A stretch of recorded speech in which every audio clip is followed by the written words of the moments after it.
তো দূরের কথা, খালি চাল দেয় নেই, তাকে একঘরে করে দিত। যে কত বড় নবীর দুশ্মন, শবে বরাতের সিন্নির চাল দেয় নেই। এত বড় কঠিন খারাপ সময় সাইদি সাহেব বলেছিলেন যে শবে বরাত আপনারা পালন করবেন না, এটা বেদাত। আজকে আমরা সম্মিলিত ফরজ সালাতের পর মোনাজাতের বিরুদ্ধে কথা বলে গাইবান্ধাতে আটক হয়ে থাকি আমরা কয়দিন আগে, অথচ তিনি প্রায় 25 বছর আগে খোলা মাঠে বক্তব্য দিয়ে গেছে যে দিনের বেলা খাদিজা নামে একটা মহিলা প্রশ্ন করলো নামাজের পরে আমাদের দেশে যে সম্মিলিত মোনাজাত আছে এটা নাকি বেদাত, ইদানিং শুনতেছি। তখন উনি হাসলেন আর বললেন, জীবন ঠিকই শুনেছেন, এটা আমার নবী সাহাবী করে নাই। এত সস্তা কথা, এগুলো চোখে পড়ে না, এগুলো কোনোদিনও দেখা যায় না। এরা মনে করতেছে এই সমস্ত বড় মানুষদেরকে যদি আমরা একটু সামনে নিয়ে আসি তখন আমাদের দুনিয়াবী সুবিধাটা বেশি আসবে। নাউযুবিল্লাহি মিন যালিক।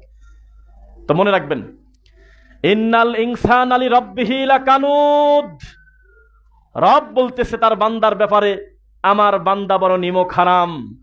ইয়া হাসরাতান আলাল ইবাদ, আল্লাহর আফসোস হয় তার দাসের প্রতি, তারা তার রবকে মানে না। ফাস্তাকবারু ওয়া কানু কওমান মুজরিমিন, তারা আল্লাহকে অমান্য করে, অপরাধী সম্প্রদায়, অপরাধী থেকে যায়। এটা হলো কোরআন সুন্নাহ না মানার কারণে। ওয়ামা আরসালনা মির রাসূলিন ইল্লা বিলিসানি কওমিহি লিয়ুবায়্যিনা লাহুম, আল্লাহ রাব্বুল আলামিন এমন কোন রাসূল পৃথিবীতে পাঠান নাই যে তার ভাষা তার স্বজাতি বোঝে না। অথচ আমাদের ভাষাটা এত কঠিন। একটু কথা বলি, খেয়াল করবেন।